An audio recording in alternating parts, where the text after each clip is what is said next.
ಮೇಯ್ನಾಗಿ ನಾನು mechanical engineer. So styling, curves ಅದೆಲ್ಲ ತುಂಬ ಇಷ್ಟ. ಒಂದು ಲಾರಿ ಬಂದು ಹಿಂದೆ ಬಿದ್ದಿತ್ತು ಟ್ರಾಫಿಕಲ್ಲಿ. 2,20,000 ಕಿಲೋಮೀಟರ್ ಓಡಿಸಿದ್ದೀನಿ. Lamborghini is the style, design wise ultimate. ನನ್ನ ಕಡೆಯಿಂದನೇ ಇಶ್ಯೂ, ಸಮ್ ಲೀಕೇಜ್ ಆಗಿ ಗೇರ್ ಆಯಿಲ್ ಎಲ್ಲ ಲೀಕ್ ಆಗಿಬಿಟ್ಟಿತ್ತು. ಮಿಡ್ಲ್ ಕ್ಲಾಸ್ ಜನ ಮೊದಲನೇದಾಗಿ ಆಬ್ವಿಯಸ್ಲಿ ಕಾಸ್ಟು, ತುಂಬ ಫ್ಯಾನ್ಸಿ ಒಳಗಡೆ ಕಲರು, ಲೈಟು, ಚಕಮಕ ಈ ಥರ ನೋಡಲೇಬಾರ್ದು. ಫೋರ್ಡ್ ಶಟ್ ಡೌನ್ ಆದ್ರೂ ಮೋಸ್ಟ್ಲಿ ವಾಪಸ್ ಬರ್ತಾ ಇದ್ದಾರೆ ಅವರು. ಈ ಕಾರನ್ನು ಸೆಕೆಂಡ್ ಹ್ಯಾಂಡ್ ಆರಾಮಾಗಿ ತೊಗೋಬೋದು. 1 ಲಕ್ಷ 1.5 ಲಕ್ಷ ಓಡಿದ್ರೂ ಇಕೋಸ್ಪೋರ್ಟ್ನ ಆರಾಮಾಗಿ ಬೈಕ್ ಮಾಡ್ಬೋದು.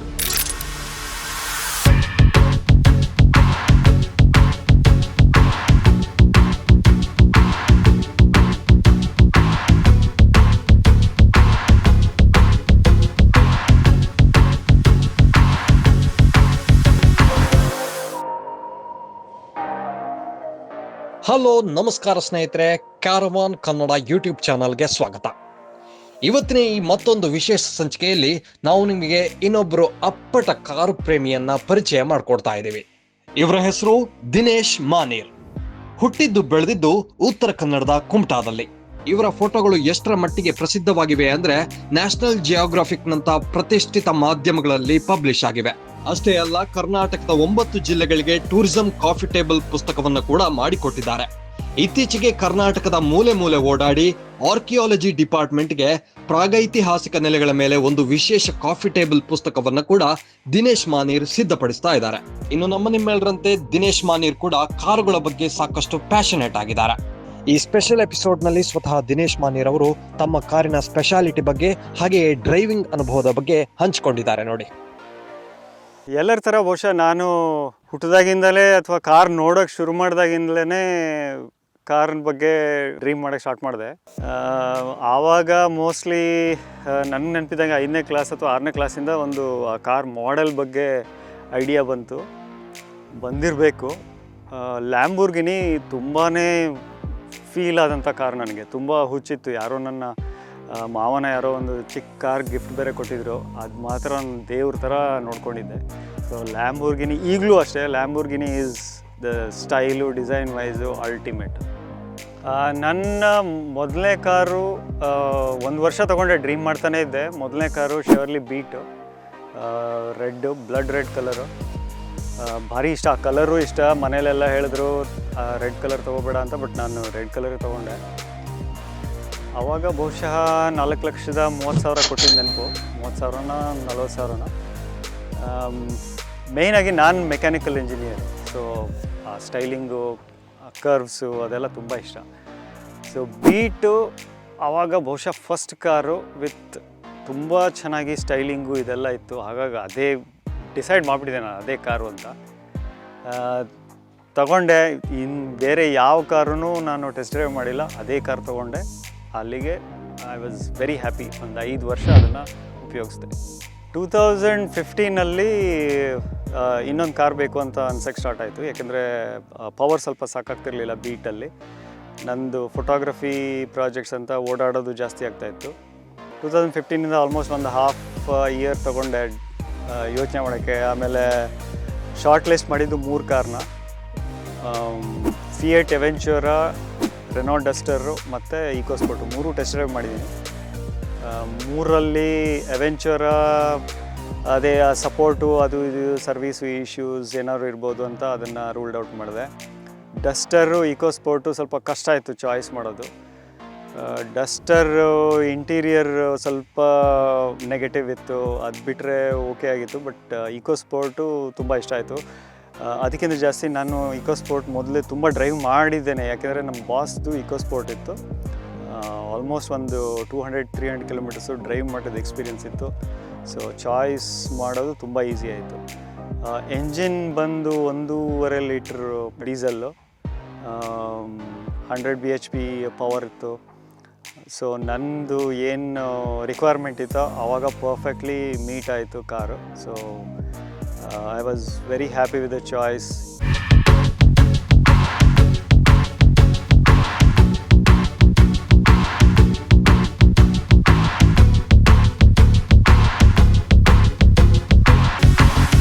ಆಗ ಬಹುಶಃ ಇದಕ್ಕೆ 11,50,000 ಹತ್ರ ಕೊಟ್ಟಿದ್ದೀನಿ. EMI ಮೇಲೆ ತೊಗೊಂಡೆ. ಸ್ವಲ್ಪ ನನ್ನ ಬಜೆಟ್ಗಿಂತ ಜಾಸ್ತಿನೇ ಹೋಗಬೇಕಾಯ್ತು. ಫುಲ್ಲಿ ಲೋಡೆಡ್ ತೊಗೊಂಡೆ. ಯಾಕೆಂದರೆ ಇನ್ನು 10 ವರ್ಷ ಇದೇ ಕಾರ್ ಡ್ರೈವ್ ಮಾಡಬೇಕು ಅಂತ ಇತ್ತು ಕಾನ್ಫಿಡೆನ್ಸ್. ಮೈಲೇಜ್ ತುಂಬ ಚೆನ್ನಾಗಿದೆ. ನನಗೆ 17 to 18 ಕಿಲೋಮೀಟ್ರು ಲಾಂಗ್ ಡ್ರೈವ್ ಅಂದರೆ ಹೈವೇಸಲ್ಲಿ ಕೊಡುತ್ತೆ. ಆಮೇಲೆ 15 to 16 ಸಿಟಿ ಟ್ರಾಫಿಕಲ್ಲಿ ಈಗಲೂ ಕೊಡ್ತಾಯಿದೆ. 2 ಲಕ್ಷ ಕಿಲೋಮೀಟ್ರ್ ಆದಮೇಲೂ ಕೊಡ್ತಾಯಿದೆ.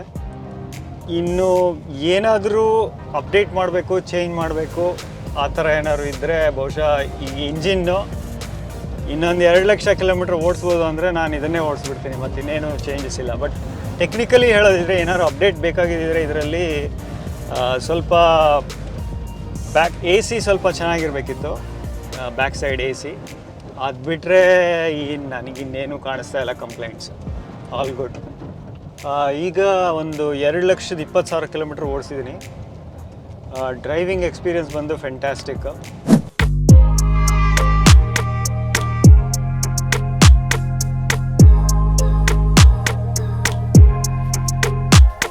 ಅದಕ್ಕಾಗಿ ಈ ಕಾರು, ಉದಾಹರಣೆಗೆ ನಾನು ಫೋಟೋಗ್ರಫರು, ಎಕ್ಸ್ಪ್ಲೋರರು.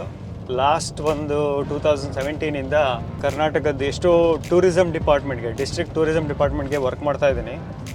ಈ ಕಾರಲ್ಲೇ 9 ಡಿಸ್ಟ್ರಿಕ್ಟ್ ಓಡಾಡಿ 9 ಕಾಫಿ ಟೇಬಲ್ ಬುಕ್ಕು ಬಂದಿದೆ. ಆಮೇಲೆ ಲಾಸ್ಟ್ ಇಯರು ಒಂದು ಆರ್ಕಿಯಾಲಜಿ ಡಿಪಾರ್ಟ್ಮೆಂಟ್ಗೆ ಒಂದು ಪ್ರಾಜೆಕ್ಟು.